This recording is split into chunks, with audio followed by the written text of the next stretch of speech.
اپنے ایک شاگرد سے کہا میں تیرے ذمے وہ کام نہ لگاؤں جو محمد رسول اللہ نے میرے ذمے لگایا تھا صلی اللہ علیہ وسلم. کہا کیوں نہیں؟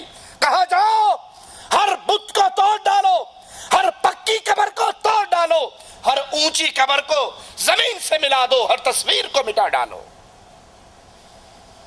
وہ مواحدوں کے امام تھے، وہ مواحدوں کے خلیفہ تھے، وہ رسول کریم صلی اللہ علیہ وسلم کی تربیت یافتہ تھے.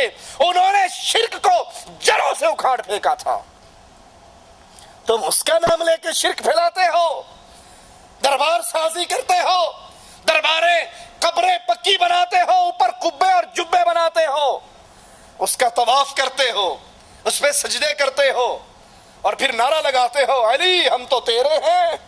جو علی کا ہے وہ اللہ کی توحید کو مانتا ہے، اور جو توحید کو نہیں مانتا وہ علی کو نہیں مانتا. علی کو ماننا ہے تو اس راستے پہ چلو جس راستے پہ محمد علیہ السلام نے سیدنا علی کو چلایا، اور وہ قبروں کو توڑنے کا راستہ، بتوں کو توڑنے کا راستہ، بیت اللہ کو آقا علیہ السلام اور سیدنا علی نبی کے ساتھ مل کر بتوں سے پاک کر دیتے ہیں. شوال 8 ہجری میں حنین کا معرکہ برپا ہوا. نبی کریم صلی اللہ علیہ وسلم 12,000 مسلمانوں کو لے کر دشمنوں کی طرف بڑھتے ہیں. حنین کے موقع پہ دونوں لشکر آمنے سامنے. مسلمانوں کے اس لشکر میں 2,000 وہ مسلمان بھی ہیں جو ابھی قریب ہی میں فتح مکہ کے موقع پر مسلمان ہوئے. کفار دشمن چال اپنی چل گئے. رات کے اندھیرے میں قریب کی پہاڑیوں پر تیر اندازوں کو بٹھا دیا گیا، اور جب اچانک مسلمانوں پر تیروں کی بارش ہوئی تو یہ مسلمان جو ابھی نئے نئے اسلام میں داخل ہوئے تھے بوکھلا اٹھے، پیچھے کو پلٹے، فوج کی ساری ترتیب ٹوٹ گئی. اس موقع پر بھی رسول کریم صلی اللہ علیہ وسلم کے ساتھ جو دلیر بہادر مسلمان باقی بچے سیدنا علی رضی اللہ عنہ وارضا ان کے اندر بھی موجود تھے. اللہ نے توفیق دی، اللہ نے زندگی دی، موقع دیا تو انشاءاللہ اگلے درس میں سیدنا علی رضی اللہ عنہ وارضا کے حالات زندگی کے باقی واقعات کو پورا کریں گے. سائل کہتا ہے جو آدمی داڑھی منڈواتے ہیں ان کو کتنا گناہ ہے؟ رسول کریم صلی اللہ علیہ وسلم کی سنت کے دشمن ہیں، نبی کی سنت کے تارک ہیں، اور اس عظیم خوشخبری سے محروم ہیں جس کے بارے میں آقا علیہ السلام نے فرمایا تھا من احب سنتی فقد احبنی ومن احبنی کان معی فی الجنہ. جو میری سنت سے محبت کرتا ہے وہ مجھ سے محبت کرتا ہے، اور جو مجھ سے محبت کرتا ہے وہ جنت میں میرا ساتھی ہوگا.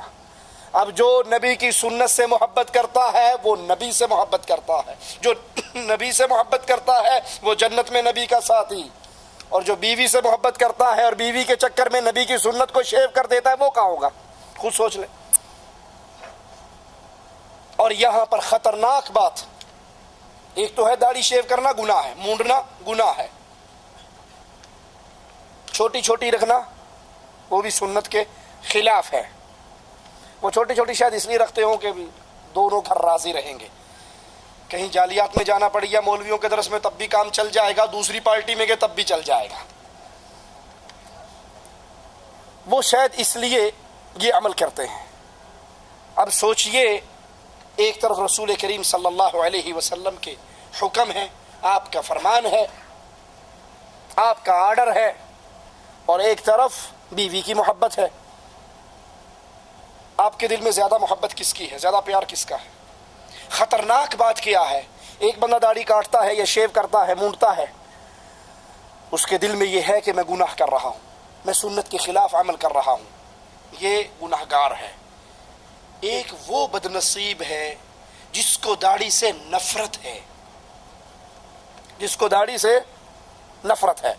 وہ داڑھی والے کو دیکھے داڑھی بھی کوئی چیز ہے، یہ پرانے دور کی باتیں ہیں. داڑھی فرسودہ اسلام ہے داڑھی والا، برقعے والا، داڑھی والا، پردے والا، یہ فرسودہ پرانے اسلام کی باتیں ہیں۔ اب روشن خیالی کا دور ہے۔ روشن خیالی میں داڑھی، اگر کسی کو داڑھی سے نفرت ہو تو یہ یاد رکھو اللہ کے رسول صلی اللہ علیہ وسلم کی شریعت کی، اللہ کے رسول صلی اللہ علیہ وسلم کی شریعت میں لائی ہوئی کسی ایک چیز سے نفرت کرنے والا اس پہ عمل نہ کرے تو صرف گناہگار رہے گا، لیکن اگر وہ رسول کریم صلی اللہ علیہ وسلم کی شریعت کی کسی ایک بات سے نفرت کرتا ہے، اس کو داڑھی والا دیکھ کر برا لگتا ہے، جیسے پاکستان کا ایک مولوی ہے الیاس گھمن، اس کی کیسٹ ہمارے پاس ہے، وہ شیخ عبدالعزیز نورستانی پشاور کے ایک بہت بڑے عالم ہیں جن کی بڑی لمبی داڑھی ہے۔ اب لمبی داڑھی رکھنا کس کی سنت ہے؟ حدیث میں آتا ہے رسول کریم صلی اللہ علیہ وسلم کی داڑھی پورے سینے کو ڈھانپتی تھی، ٹھیک ہے؟ اللہ کے نبی کا حکم ہے وفروا اللحى، داڑھیوں کو زیادہ کرو، وفروا ای کثروا، اس کو بڑھاؤ۔ ابو بکر، عمر، عثمان، علی، ان چاروں خلفاء کے بارے میں حدیثیں ہمیں بتاتی ہیں کسی کی داڑھی لمبی تھی، کسی کی داڑھی چوڑی تھی، کسی کی داڑھی گھنی تھی۔ یہ بڑی داڑھیوں والے، وہ ظالم داڑھی سے نفرت کرتے ہوئے کہتا ہے کہ یہ نورستانی کو دیکھ لو جیسے سکھ بیٹھا ہو، اس کی داڑھی لمبی ہے تو لمبی داڑھی سکھوں کی ہوتی ہے۔ اگر تو لمبی داڑھی پہ سکھ ہونے کا فتویٰ لگا رہا ہے تو ان چار خلیفہ اور رسول پہ کیا فتویٰ لگے گا؟ ان کی داڑھی لمبی بھی تھی، گھنی بھی تھی، سینے کو ڈھانپتی بھی تھی۔ ایک ہے داڑھی نہ رکھنا، ایک ہے داڑھی سے نفرت کرنا۔ جو رسول کی شریعت کی کسی ایک بات سے نفرت کرے وہ دائرہ اسلام سے خارج ہو جاتا ہے، نواقض اسلام کا مرتکب ہوتا ہے۔ داڑھی کاٹنا گناہ ہے، لیکن داڑھی سے نفرت ہو سکتا ہے انسان کو اسلام سے ہی نکال دے۔ جو آدمی جماعت کے ساتھ رکوع میں ملتا ہے اس کی رکعت ہوگی یا نہیں، اختلافی مسئلہ ہے۔ کچھ علماء کا یہ فتویٰ ہے کہ اس کی رکعت ہو جاتی ہے، اور کچھ علماء کا یہ فتویٰ ہے کہ چونکہ اس کی فاتحہ اور اس کی قیام دونوں رکن سے رہ گئے اس لیے اس کو رکعت دہرانی چاہیے۔ تو افضل یہی ہے اختلاف سے بچتے ہوئے اپنی رکعت کو دہرا لیجیے۔ جو آدمی نماز نہیں پڑھتا اس کے ساتھ کھانا کیسا ہے؟ جو آدمی نماز نہیں پڑھتا اس کو پیار سے محبت سے دعوت دیجیے، قرآن پاک کی آیات کا ترجمہ سنائیے کہ جنتی اہل جہنم سے سوال کریں گے ما سلککم فی سقر، تم جہنم میں کیوں آئے؟ وہ جواب میں کہیں گے لم نک من المصلین، ہم بے نماز تھے۔ بے نمازی ہونا یہ جرم ہمیں جہنم میں لے کر آیا۔ پیار محبت سے سمجھائیے، اور پھر اس کے ساتھ اگر وہ نہیں مانتا تو قطع تعلق کیجئے، کھانا پینا چھوڑیے، تاکہ اس کو احساس ہو کہ میں کسی غلط راستے پر ہوں۔ اگر آپ اپنی دوستی برقرار رکھیں گے، محبتیں برقرار رکھیں گے، کھانا پینا اٹھنا بیٹھنا شادی بیاہ سارے فنکشن ہوتے رہیں گے تو اسے احساس نہیں ہوگا۔ اگر وہ آپ کا قریبی ہے اس کو یہ احساس دلانے کے لیے کہ تم جرم عظیم کر رہے ہو جو کفر کی وادی کی طرف لے کر جا رہا ہے، اس سے قطع تعلق کیجئے۔ ہو سکتا ہے اس بات سے اس کو ٹھیس پہنچے اور وہ دین اسلام کے راستے پر آ جائے۔ جو آدمی اسلام کا مذاق اڑاتے ہیں وہ بولتے ہیں کہ ابھی سلام کے دوبارہ سلام کا کیا فائدہ ہے؟ میں نے وہی عرض کیا کہ اسلام کا مذاق اڑانا بہت بڑا جرم ہے جو ہو سکتا ہے انسان کو وادی اسلام سے نکال کر وادی کفر میں داخل کر دے۔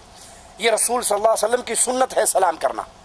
آپ نے کفش السلام، سلام کو پھیلاؤ، سلام کو عام کرو، جس کو جانتے ہو اس کو بھی سلام کرو، جس کو نہیں جانتے اس کو بھی سلام کرو۔ تو اسلام کی کسی بات کو نہ ماننا، اس پہ عمل نہ کرنا ایک الگ ماجرا ہے، لیکن اس کا مذاق اڑانا یہ بہت بڑا جرم ہے۔ اللہ ہمیں قرآن و حدیث پہ چلنے کی توفیق عطا فرمائے، ہماری خطاؤں کو معاف فرمائے۔ اقول قولی ھذا واستغفر اللہ لی ولکم ولسائر المسلمین فاستغفروہ انہ هو الغفور الرحیم۔